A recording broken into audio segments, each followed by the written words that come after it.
திருவண்ணாமலையில் சிவன் மட்டுமா இருக்காரு? இல்லை, பெருமாளும் இருக்கார்.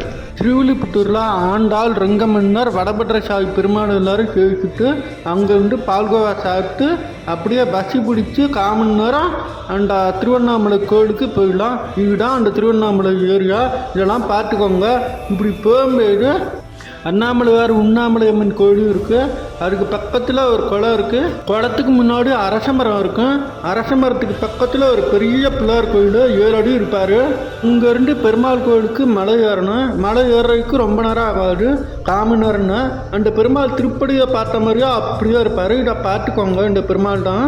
வெளியில் வந்து பார்த்தா பெருமாள் பாடம் இருக்கும்.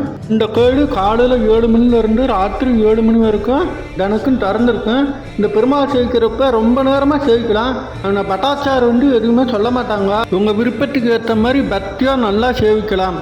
மீண்டும் சந்திப்போம்.